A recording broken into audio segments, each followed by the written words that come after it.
The third example involves a collision where the things do not stick together. So we have a basketball moving to the right, a tennis ball moving to the left. They smack into each other, and the tennis ball goes flying off to the right, and the basketball keeps moving to the right. Okay, so we'll call this the basketball B, and we will call this the tennis ball T. So that's the variables we're going to use. If you don't make, you need to tell me what variables you're using. So either put a diagram and label them, or write out what they mean. So we're going to have the mass of the tennis ball. That happens to be 0.080 kilograms, or 80 grams. We have the mass of the basketball, which is 0.625 kilograms, so it's a lot heavier. We have the velocity of the tennis ball initial before the collision, and the tennis ball is moving to the left at 5 meters per second. So that's negative 5.0 meters per second. The velocity of the tennis ball after the collision, we don't know. It's what we're looking for. We have the velocity of the basketball before the collision. That's what the initial means, before the collision. And it's moving to the right at 5 meters per second, so that's positive 5.0 meters per second. And we have the velocity of the basketball after the collision. It's moving to the right at 2 meters per second, so 2.0 meters per second. So there's our variable list, all the things we're going to need to know. So just like we've done before, we are going to start with the force acting for some time causes the momentum to change. In this collision, there's no external forces, so that's 0. So the change in momentum equals 0, which just means that the final momentum equals the initial momentum. Now, we don't have anything stuck together ever, so we can't combine anything. So to find the final momentum, we're just going to have to write it out. The final momentum is going to be the mass of the basketball times the velocity of the basketball final plus the mass of the tennis ball times the velocity of the tennis ball final. That's the final momentum. That's going to have to add up to whatever momentum we start with. So the initial momentum is going to be the mass of the basketball times the velocity of the basketball initial plus the mass of the tennis ball times the velocity of the tennis ball initial. So what I'm doing is I'm just taking the mass times the velocity for everything after the collision and before the collision.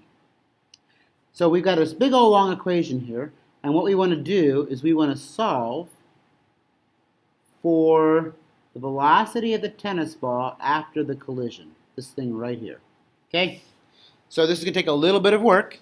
In order to get the velocity of the tennis ball final, we're trying to find this by itself right here. We've got to first of all subtract this from both sides to get to the other side. So that's going to mean I have mass of the tennis ball, velocity of the tennis ball final, that's this term right here, equals this big mess, mass of the basketball, velocity of the basketball initial, plus the mass of the tennis ball times the velocity of the tennis ball initial. So that's those terms there, and then when I subtract this from both sides to bring it over, I'm going to get minus the mass of the basketball times the velocity of the basketball final. And then, one last step, if I want to find the velocity of the tennis ball final, I've got to divide both sides by the mass of the tennis ball. So I'm going to divide this entire side by the mass of the tennis ball. So when I do that, I'm going to get that the velocity of the tennis ball final is going to equal the mass of the basketball, velocity of the basketball initial, mass of the tennis ball, velocity of the tennis ball initial, minus the mass of the basketball, velocity of the basketball final, and all of that is divided by the mass of the tennis ball. Okay, so that's how you find the answer. And then I'm going to leave it to you. You can plug in the numbers there. You have all these numbers, the mass of the basketball, the velocity of the basketball. Just remember that the velocity of the tennis ball initial was negative. So the velocity of the tennis ball initial, this number right here is going to be negative. Okay? So plug in all your numbers and you'll be able to get the solution. So when you plug in your calculator, you'll get the velocity of the tennis ball final equals positive 18 meters per second. So the tennis ball flies off to the right at 18 meters per second.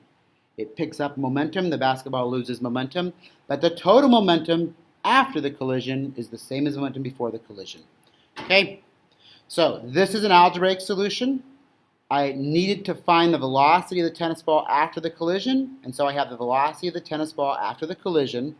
I found it, algebraically in terms of the symbols, and then you plug in the numbers. Okay, so I'm looking for algebraic solutions here on these problems when you get your completion code. So make sure you start with the big idea, write out what it means, solve for whatever you're solving for, and get a solution algebraically. Then you can plug in your numbers from your variable list and get your answer there.